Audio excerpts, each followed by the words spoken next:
Friends మీకు ఇక్కడ రెండు ఛార్జర్లు డిస్ప్లే అవుతున్నాయి. ఒక ఛార్జర్ కాపీ, ఒక ఛార్జర్ ఒరిజినల్. ఈ రెండిట్లో మీకు లెఫ్ట్ సైడ్ ఉన్నది ఒరిజినల్ అనిపిస్తుందా, రైట్ సైడ్ ఉన్నది ఒరిజినల్ అనిపిస్తుందా?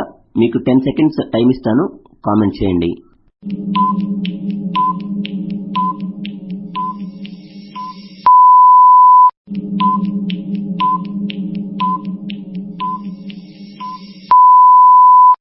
ఇప్పుడు మీకు నేను లెఫ్ట్ సైడ్ ఉన్న ఛార్జర్ బాక్స్ యొక్క ఇమేజ్ అన్ని సైడ్స్ డిస్ప్లే చేస్తున్నాను, చూడండి. అలాగే మీకు ఇక్కడ ఒక పిక్చర్ చూపిస్తున్నాను. ఇది మన లెఫ్ట్ సైడ్ ఛార్జర్ బాక్స్ ఏదైతే ఉందో దానిపైన వచ్చిన R నెంబర్ ని BIS care bureau of Indian standards ఈ అప్లికేషన్ లో సెర్చ్ చేస్తే ఈ విధంగా ఒరిజినల్ అని వచ్చింది. ఒకసారి చూడండి. ఇప్పుడు మనం రైట్ సైడ్ ఉన్న ఛార్జర్ బాక్స్ ఇమేజ్ అన్ని సైడ్లు ఒకసారి చూద్దాం. తరువాత మనం ఇప్పుడు చూసేది రైట్ సైడ్ ఉన్న ఛార్జర్ బాక్స్ యొక్క R నెంబర్ ని BIS care bureau of Indian standards ఈ అప్లికేషన్ లో సెర్చ్ చేసినటువంటి స్క్రీన్ షాట్. ఇది కూడా ఒరిజినల్ అనే వచ్చింది.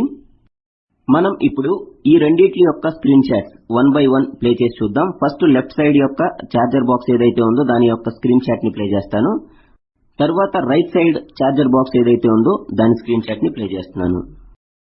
ఈ రెండు స్క్రీన్ షాట్ యొక్క R నెంబర్ ఏదైతే ఉందో ఆ రెండిట్లి R నెంబర్ కూడా ఒకటే, 93007900. ఒకసారి మీకు బాక్సుల మీద ఉంటాయి, చెక్ చేసుకోవచ్చు.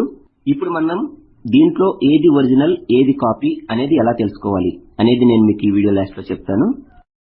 ఇక్కడ మనం ఈ పిక్చర్ లో చూసినట్లయితే R scan QR code AS as printed off BIS letter of registration అని ఉంది కదా. సో ఈ పైన చూపించిన విధంగా మనం ఒక ప్రోడక్ట్ పైన ఉన్న స్కానర్ ని స్కాన్ చేస్తే మనకి ఒరిజినలా కాపీయా అని తెలుస్తుంది అని చెప్పేసి నోట్ ఉంది కదా. సో దీన్ని మనం స్కాన్ చేసినప్పటికీ కూడా స్కాన్ అవ్వదు. ఈ రెండు ఛార్జర్ని నేను స్కాన్ చేసి చూశాను. స్కానర్లు చిన్నగా ఉండడం వల్ల స్కాన్ చేసినప్పటికీ కూడా స్కాన్ అవ్వటం లేదు. కాబట్టి ఇప్పుడు మనం దీంట్లో ఒరిజినల్ ఏది కాపీ ఏది ఎలా తెలుసుకోవాలి అనుకుంటే మనకి ఇంకా చాలా ఉంటాయి. వాటిని మీకు నెక్స్ట్ వీడియోలో డీటెయిల్డ్ గా అయితే ఎక్స్ప్లెయిన్ చేస్తాను. కాబట్టి ముందుగా ఈ ఛానల్ ని సబ్స్క్రైబ్ చేసుకుని అలాగే వెళ్తూ ఒక లైక్ వేసేయాలండి. అలాగే ఈ వీడియో మీకు నచ్చకపోతే డిస్లైక్ వేసి ఎందుకు నచ్చలేదు అనేది కామెంట్ చేయండి. Thanks for watching and thanks to all.